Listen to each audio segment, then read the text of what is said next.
APHSC long live. Autonomous state long live. Sixth schedule long live.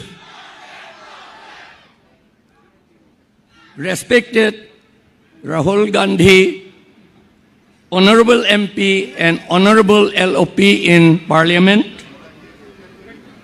respected Honorable MP and President, Assam Pradesh Congress Committee, Gaurav Gogoi, respected General Secretary AICC, Jitendra Singh, and those who are present on the dais, and my friends and my sisters, brothers and sisters in there.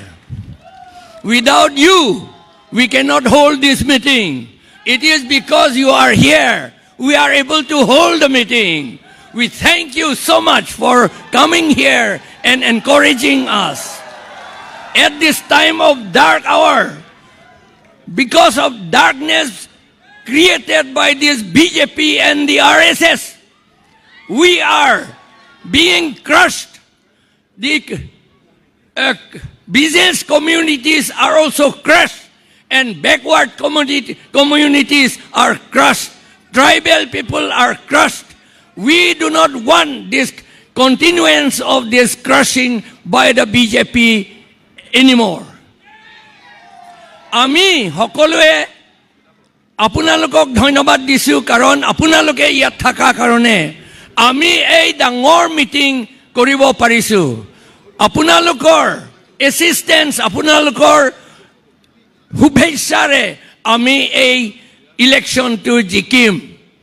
আৰু এই জিকিব লাগে কাৰণ এই BJP RSS সকলে আমাক বিজনেছো নষ্ট কৰি থৈছে।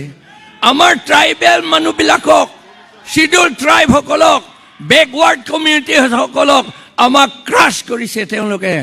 আমি এইটো সহ্য কৰিব নোৱাৰো আৰু সহ্য কৰিব নালাগে। সেইকাৰণে আপোনালোকক মই ধন্যবাদ দিছো। মোৰ ইয়াত ক'বলৈ সময় বেছি নাই।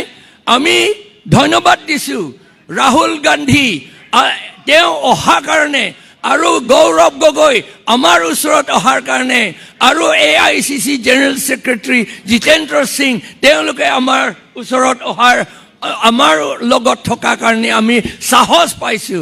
আৰু এই সাহসেৰে এই ইলেকশ্যনত বিজেপিক আমি ক্ৰাছ কৰিম। ক্ৰাছ কৰিব নে নাই? ক্ৰাছ কৰিম নহয় জানো? আমি ক্ৰাছ কৰিম, ক্ৰাছ কৰিম, ক্ৰাছ কৰিম আমি। সেইকাৰণে এই এতিয়া বেছি দীঘল নকৰোঁ, ইমানতে কৈ, আৰু মই এটা কথা, মই এইমাত্ৰ মেমৰেণ্ডাম ছাবমিট কৰিলোঁ ৰাহুল গান্ধী ডাঙৰীয়াক। আমাক এই আৰ্টিকল 244A অট'নমাছ ষ্টেট 1969ৰ পৰা এতিয়ালৈকে ইমপ্লিমেণ্ট কৰা নাই, এইটো ইমপ্লিমেণ্ট কৰিব লাগে। I have given memorandum to our honorable Rahul Gandhi LOP, requesting him to take action with the power invested on him for implementing Article 244A. It has been there. We have been waiting for it for the last 50 or more than 50 years.